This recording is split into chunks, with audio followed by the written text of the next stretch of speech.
ଏବେ ବାଜାଜ ଗାଡ଼ିଟା କରାହେଲା ମ୍ୟାକ୍ସିମାଟା ଡିକାର୍ବୋନାଇଜେସନ୍ କରାହେଲା ଆଉ ଭାଇଙ୍କର ସିଏନ୍ଜି ପ୍ଲସ୍ ପେଟ୍ରୋଲଟା ଥିଲା ତ ପେଟ୍ରୋଲରେ କରିକି ତାପରେ ଆମର ଡିକାର୍ବୋନାଇଜେସନ୍ କରାହେଲା ତ ଭାଇ ଆମେ ଯାଇଥିଲେ ଗାଡ଼ିରେ 4 ଜଣ ବସିକି ଆମେ ଯାଇକି ଗାଡ଼ି ଟିକେ ରନିଂ କରିକି ଆସିଲେ ଭାଇଙ୍କୁ ପଚାରିବା। ଭାଇ ନମସ୍କାର।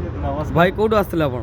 ମୁଁ ଆସିଥିଲି କୁଜିଡ଼ିରୁ। ଆଚ୍ଛା ତ ଗାଡ଼ିଟା ଆମେ ଡିକାର୍ବୋନାଇଜେସନ୍ କଲେ କରିକି ଆମେ ଚଲେଇକି ଆସିଲେ ତ কোন ଗାଡ଼ିଟା କେମିତି ଲାଗିଲା କାମ କରିସାରିଲା ପରେ? ଯାହା ବି ହଉ କମ୍ଫର୍ଟେବଲ୍ ଲାଗୁଛି ଏବେ। ଗାଡ଼ିଟା ସ୍ମୁଥ୍ ହେଇଯାଇଛି ଆଉ ସାଉଣ୍ଡରେ ବି ଚେଞ୍ଜ ହେଇଛି କିଛି।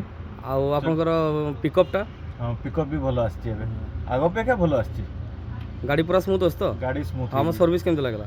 ସର୍ଭିସ୍ ତ ବହୁତ ବଢ଼ିଆ, ତାଠୁ ଭଲ ବିହେଭିୟରଟା। ହଉ ଭାଇ ଥ୍ୟାଙ୍କ ୟୁ। ଥ୍ୟାଙ୍କ ୟୁ ଭାଇ ଆପଣଙ୍କ ବାଇକ୍ରେ ଦୁଇଟାକ କରାହେଲା କାମ, ଡିକାର୍ବୋନାଇଜେସନ୍ କରାହେଲା। ଏଇଟା ଦେଖୁନ ଗୋଟେ ୟୁନିକର୍ଣ୍ଣଟା ଆଉ ସେ ଆଗରେ ଗୋଟେ ଅଛି ୟାମାହାଟା। ଏ ଭାଇଙ୍କର ଦୁଇଟା ଯାକ ଗାଡ଼ି କରାହେଲା। କେମିତି ଲାଗିଲା ଭାଇ ଗାଡ଼ି କଲା ପରେ? ଯେଉଁଟାକି କୁହାଯାଏ ପୁରା ପଇସା ବଚତ ପୁରା ଏକଦମ ମାନେ ବହୁତ ବଢ଼ିଆ ଗାଡ଼ି। ଆଗରୁ ଯାହା କଣ୍ଡିସନ୍ ଥିଲା ଏବେ ମାନେ ଫାୟାର ବେଟର୍ ହେଇଛି।